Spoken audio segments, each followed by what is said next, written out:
Right, so the important thing about this hack is you've got to remember to suck, not blow.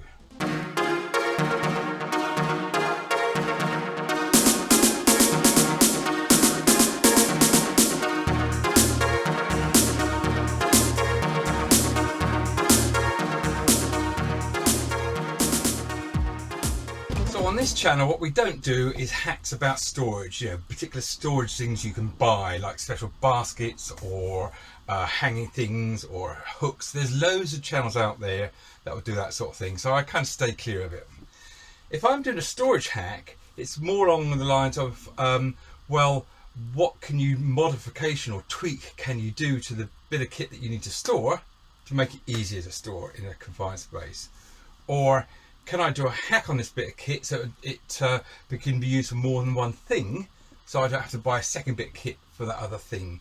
And I suppose a good example of that would be that brush hack. I don't know if you've seen it. I'll put a link at the end of this video. Very, very simple hack, but by multi-purposing, it means there's one less thing I had to buy. Or it might be that instead of getting the bit of kit for the job, there's an alternative bit of kit I can get that's not really intended for the job, but it works just as well. And that's easy to store, and that is what this hack is all about. So we've all seen, we've probably got them in our house, vacuum storage bags. Really great idea for camper vans because you can get bedding down into a really small compact area to stash away, but you need a hoover, you need a vacuum, and we're not going to carry one of these big things around. Where do you put it? Where do you plug it in if you're off grid?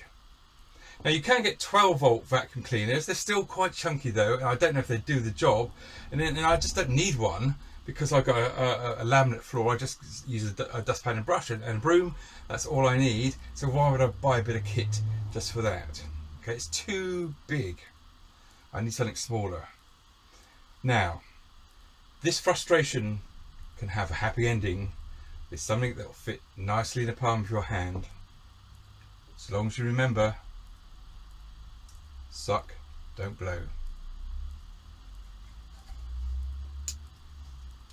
Now many of you are going to recognise this because you've come from the tent days. This is an inflator for an airbed, okay, and you plug it into your 12-volt electrics, but these things will actually suck air as well as blow them to get the airbed down tight, and by very good fortune the nozzle on them is the right sort of size for your standard vacuum bag.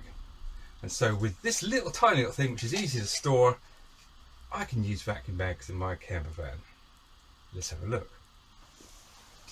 Right, I've stuffed a couple of pillows in this vacuum bag. Ordinarily I'd give them a bit of a squeeze to get the bulk of the air out, but just so we can sort of give this a whirl, let's have a go.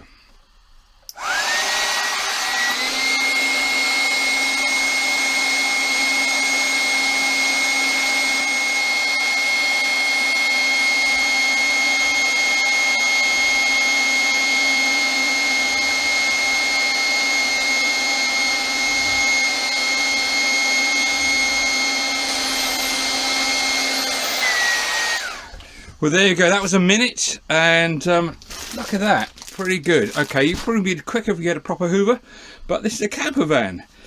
Repurposing an old airbed inflator to do the job of a vacuum cleaner. And I bet there's more than one of you that's now going to be scrabbling around in the loft looking through that old tent stuff you still got up there, because it might come in useful one day, or maybe it will because you might have one of these airbed inflators. But if you use it, don't forget, suck, don't blow.